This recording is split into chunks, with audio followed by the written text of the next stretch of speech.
ఆచి చికెన్ మసాలా. కొద్ది రోజులుగా ఇటు ఏదైతే జీవన్ రెడ్డి ఇటు కాంగ్రెస్ పార్టీకి రాజీనామా చేసిన తర్వాత బీఆర్ఎస్ పార్టీకి వెళ్తారని చెప్పి ప్రచారం జరుగుతున్నటువంటి నేపథ్యం లోపల ఇటు అమెరికా పర్యటన ముగించుకొని ఇటు ఏదైతే తెలంగాణకు వచ్చిన తర్వాత ఈ రోజు మాజీ మంత్రి జీవన్ రెడ్డిని ఇటు కలవడానికి మధ్యాహ్నం 2 గంటల సమయం లోపల కేటీఆర్ వస్తున్నారు. ప్రస్తుతం నాకు అందుబాటు లోపల జీవన్ రెడ్డి గారు ఉన్నారు. సార్ చెప్పండి, ముఖ్యంగా కేటీఆర్ గారు ఏ టైంలో వస్తారు? నిన్న మీతో ఫోన్ లో కూడా మాట్లాడారు. అంటే మిమ్మల్ని బీఆర్ఎస్ పార్టీలోకి ఆహ్వానించినట్టు ఇవాళ ఆహ్వానించడానికి వస్తున్నారా, కన్ఫర్మ్ అయిపోయినట్టే? అంటే 2 o'clock వారు ఈజ్ ఎక్స్పెక్టెడ్ టు కమ్. అంటే వాస్తవంగా ఏదైతే బీఆర్ఎస్ ప్రస్తున్న పరిస్థితులలో నేను కాంగ్రెస్ పార్టీ వీటి నాడే ప్రత్యామ్నాయంగా ఏ పార్టీలో చేరాలనేటువంటి ఆలోచన నిర్ణయం తీసుకోవడానికి కొంత సమయం తీసుకోవడం జరిగింది. ఈ 15 రోజుల లోపల ఏదైతే ఉన్నదో ప్రస్తుతం నెలకొన్నటువంటి ఒక రాజకీయ పరిస్థితులు, ప్రజల్లో అభిప్రాయం ఇవాళ ఆనాడు 10 సంవత్సరాల కేసీఆర్ గారి పాలన చూసిన తర్వాత ప్రజలు మరింత మెరుగైన పాలన కావాలని చెప్పి కోరుతున్నారు. కానీ వాస్తవంగా ఇవాళ కాంగ్రెస్ ప్రభుత్వం ఏర్పడ్డ ఈ 2.5 సంవత్సరాల కాలంలో రేవంత్ రెడ్డి గారు ముఖ్యమంత్రి అయిన తర్వాత ఏదైతే ఉందో ఇలా గత దశాబ్ద కాలం 10 సంవత్సరాల కంటే మెరుగైన పాలన మనం పొందుతాం అని భావించడమో, పొందాలని భావించడమో, అది వాళ్ళు ఏమి తిరోగమన చర్యగా పోతుందని చెప్పండి. తిరోగమన చర్యగా పోతుంది. ఆనాడు ఏదైతే ఉందో కేసీఆర్ గారు ముఖ్యంగా గ్రామీణ ప్రాంతం వీళ్ళ కులం ఏదైనా కానీ అందరిది రైతాంగం, రైతు కూలీలు అని చెప్పండి. అటువంటి రైతాంగాన్ని పెట్టుబడి సమకూర్చాలనే ఒక భావనతోని దేశంలో ఎక్కడ లేని విధంగా రైతు బంధు కార్యక్రమాన్ని ప్రవేశపెట్టింది. అది వాళ్ళు నీరు గారుస్తున్నారు అని చెప్పండి. రైతు బంధు, రైతు భరోసా ఏదైనా కానీ మనం వ్యవసాయం ఆరంభం లోపల దాన్ని సమకూర్చాలి. వీళ్ళ పంట చేతికి వచ్చే సమయాన్ని కూడా నువ్వు పెట్టుబడి సమకూర్చలేకపోతున్నావు చెప్పండి. రుణమాఫీ అనేది ఏదైతే ఉందో అది పూర్తి స్థాయిలో అమలు చేయగలిగినప్పుడు మాత్రమే రైతుకు సంతృప్తి కలిగిస్తుంది. నువ్వు 2 లక్షల రూపాయల వరకు రుణమాఫీ చేసడం జరుగుతుందని చెప్పి పేర్కొన్నా కానీ 2 లక్షల రూపాయలు మించిన వాళ్ళు ఉంటే 2 లక్షల రూపాయల వరకు అమలు చేయు. 2 లక్షల రూపాయలు మించిపోయింది కాబట్టి వరకు రుణమాఫీ లబ్ధి ఉండకూడదు అని చెప్పారంటే ఆల్మోస్ట్ 30% ఫార్మర్స్ ఆర్ ఏమో 2 లక్షల పైన రుణం కలిగి ఉన్నటువంటి వాళ్ళు అని చెప్పి అంటున్నాను నేను. ఇలా పంట నష్టపోతే ఏదైతుందో రైతు బీమా సౌకర్యం లేదు, పంట నష్టపరిహారం కల్పించేటువంటి అవకాశం లేదు. వీళ్ళ రైతాంగమే కాదు, రైతు కూలీలకి ఏదైతుందో నెలకు 1000 రూపాయలు కనీసం, సంవత్సరానికి 12,000 రూపాయలు కల్పిస్తామని చెప్పని మనం పేర్కొనమే. అది ఇంతవరకు ఏదైతే కార్యరూపం దాల్చలేదు చెప్పంటున్నాను నేను. ఇలా బలహీన వర్గాలు ప్రధానంగా ఏ వర్గం కూడా చెప్పంటున్నా. ఆనాడు ఏదైతుందో వీళ్ళ గొర్రెల కాపర్లకు వీళ్ళ గొర్రెల పంపిణీ కార్యక్రమాన్ని అమలు చేసింది. అది కనుమరుగైపోయింది. వీళ్ళ ముదిరాజులు గంగపుత్రుడికి ఏదైతుందో చేప విత్తనం పంపిణీ చేసే కార్యక్రమాన్ని అమలు చేసిండు. వీళ్ళు అదేదైతుందో కనుమరుగైపోయింది, దిశకు వచ్చిందని చెప్పండి. 2.5 సంవత్సరాల లోపల రేవంత్ రెడ్డి ప్రభుత్వం అన్ని రంగాల లోపల విఫలమైందని భావించవచ్చు అంటారా? మోస్ట్లీ వాళ్ళు ఏంటి, ఒకటే ఉచిత రవాణా సౌకర్యం కల్పించడం జరుగుతుంది అనేటువంటి ఒక అంశం. 200 యూనిట్ల వరకు ఏదైతుందో గృహ వస్త్రాలకు విద్యుత్ సౌకర్యం కల్పిస్తామని పేర్కొంటుండే.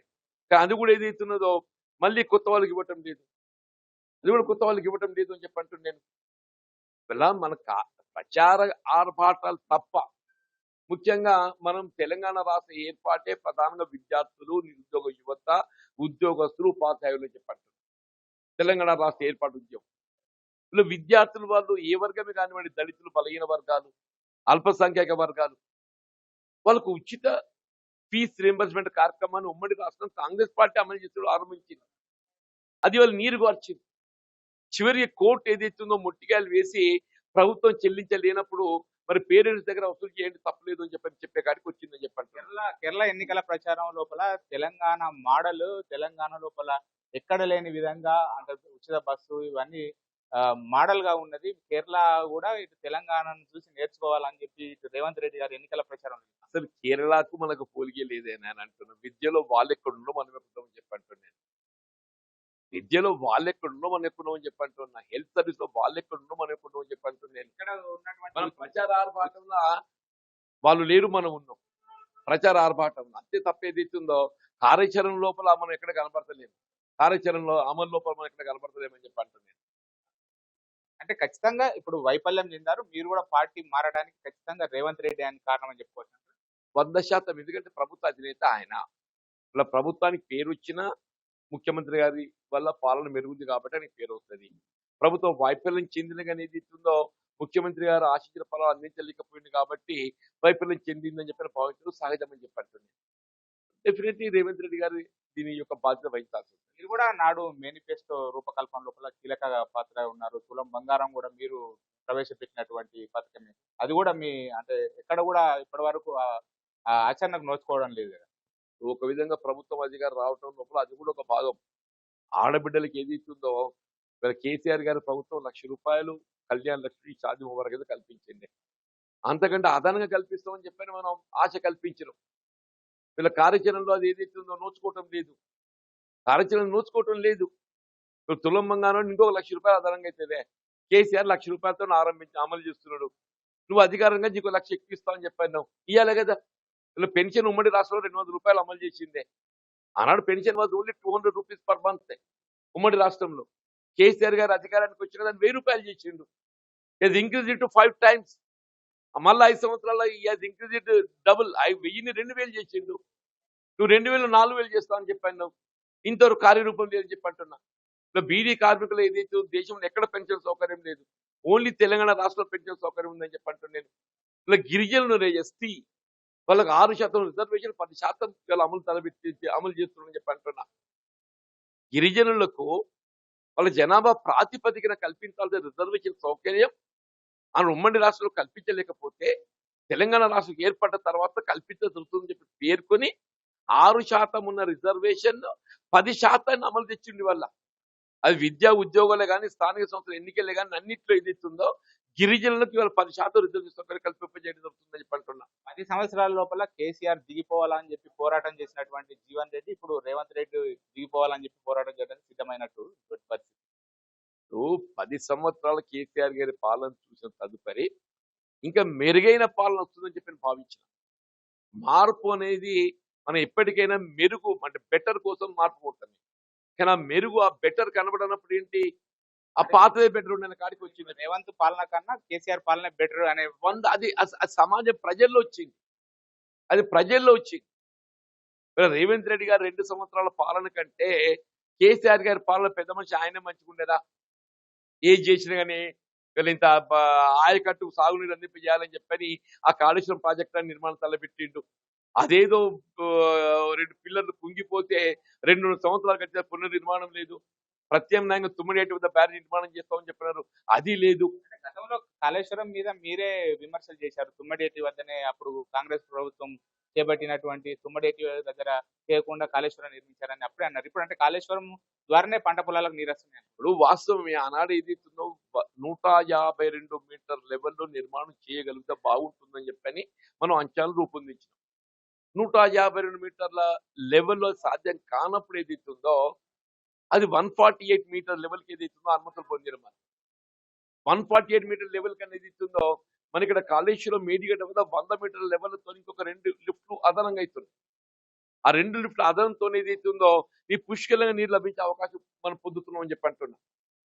కాబట్టి ఏదైతే అల్టిమేట్ ఇట్ ఇస్ ప్రూవ్డ్. ఇలా మీరు తుమ్మడిహట్టి వద్ద ఒక బ్యారేజ్ నిర్మాణంతో నీరు మళ్లింపు చేయగలిగితే డెఫినెట్లీ కొంత మెరుగుంటది. కానీ ఈ ప్రభుత్వం దానికి కార్యాచరణ రూపొందిస్తలేదు. ఇలా 2.5 సంవత్సరాలు గడిచిపోయింది. ఇంతవరకు డిజైన్స్ కూడా డిపిఆర్ రూపకల్పన చేయలేదు. ఇప్పుడు 6 మాసాల లోపల అయిపోయేటువంటి ఒక మేడిగడ్డ బ్యారేజ్ పునరుద్ధరణ 2.5 సంవత్సరాలు గడిచిందా? ఎంతవరకు కేసీఆర్ దోషిగా నిలబెట్టే ప్రయత్నం చేయడం జరుగుతుంది తప్ప రాష్ట్ర ప్రజల హితం గురించి ఆలోచన లేదే. రాష్ట్ర ప్రజల హితం గురించి ఆలోచన చేయి. ఈ 2 సంవత్సరాలు మన కరువు రాలేదు, ప్రకృతి సహకరించింది. రేపు దురదృష్టం కొద్ది కరువు వస్తే అప్పుడేం కావాలి మన పరిస్థితి? ఇప్పటికి మేడిగడ్డ పునరుద్ధరణకు ఏదైతుందో కార్యాచరణ లేదు ఇవాళని కూడా. సాధారణంగా జాతీయ పార్టీ వదిలేసి మరో జాతీయ పార్టీ వరకు అడుగులు వేస్తారు. కానీ మీరు ప్రాంతీయ పార్టీ వైపు వేస్తున్నారు. అంటే ఇప్పుడున్నటువంటి పరిస్థితి లోపల బీఆర్ఎస్ఏ ప్రత్యామ్నాయం భావించవచ్చు. 100% రాష్ట్ర స్థాయి లోపల ఏదైతుందో regional parties playing key role. Definitely జాతీయ స్థాయిలో జాతీయ రాజకీయ పార్టీలు ఏ విధంగానైతే ప్రధాన పాత్ర పోషిస్తూ రాష్ట్ర స్థాయిలో regional parties playing major role. మరి మీరు ఎక్కడ ఏ రాష్ట్రం తీసుకోండి చెప్పంటుండే. మరి తమిళనాడు తీసుకోండి, regional parties playing major role. మీరు ఎక్కడ ఏ రాష్ట్రం తీసుకున్నా కానీ తెలంగాణ రాష్ట్రం ఏదైతుందో ఇక్కడ ఇది ఉద్యమంతో తెలంగాణ రాష్ట్రాన్ని సాధించుకున్నది. అది ఒక ఉద్యమ పార్టీ అయితేనే మళ్ళీ తెలంగాణ రాష్ట్ర పునర్నిర్మాణం చేసుకోగలుగుతున్న ఒక భావన ప్రజలు ఏర్పడ్డది. దానికి అనుగుణంగా నిర్ణయం తీసుకుంటారు. మీతోనే కేసీఆర్ గారు ఇట్లా ఫోన్ లో మాట్లాడారా? అంటే బీఆర్ఎస్ పార్టీలోకి రావాలని చెప్పి ఆహ్వానించారా? లేకపోతే ఇలా కేటీఆర్ గారు నిన్న మాట్లాడారు? నేను కేసీఆర్ గారితో మాట్లాడడం జరగలేదు. కేటీఆర్ గారితోనే మాట్లాడడం జరిగింది. కేటీఆర్ గారు ఈ రోజు వస్తున్నారు. తప్పకుండా కేటీఆర్ గారు already I made up my mind దానికి అనుగుణంగానే దీంట్లో కేటీఆర్ గారు రావడం జరుగుతుంది. ఇలా భవిష్యత్తు కార్యాచరణ పార్టీలో చేరటం అనేది దాని కార్యరూపం ఇవ్వడానికి వాళ్ళు ఏ విధంగా నిర్ణయిస్తారో దానికి అనుగుణంగా ముందుకు పోవడం. ఎప్పుడు ఉండబోతుంది సార్ బీఆర్ఎస్ పార్టీలో? అది ఓన్లీ ఆఫ్టర్ ఈజ్ అరైవల్.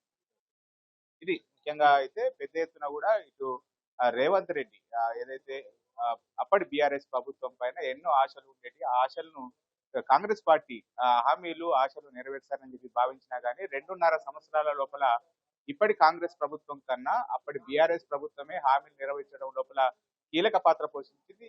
ఇదే కారణంగా తాను బీఆర్ఎస్ పార్టీలోకి వెళ్ళడానికి మొత్తం నిర్ణయం కూడా అయిపోయింది. ఈ రోజు కేటీఆర్ ఇక్కడికి వచ్చిన తర్వాత అతనితో సమావేశమైన తర్వాత సార్ ఇప్పుడు ముఖ్యంగా అంటే మీకు అంటే ఇవన్నిటితో పాటుగా ఇక్కడ సంజయ్ కుమార్ కూడా అంటే మీరు ఇంతకు ముందు కూడా సంజయ్ కుమార్ పైన ఇక్కడ కీలక వ్యాఖ్యలు చేశారు.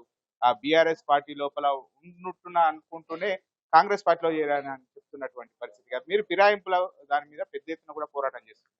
అంటే వాస్తవం కూడా కాంగ్రెస్ పార్టీ రాహుల్ గాంధీ గారు ఏదిస్తుందో 10th షెడ్యూల్ మరింత బలోపేతం చేయాలని చెప్పి భావించి తలంచింది.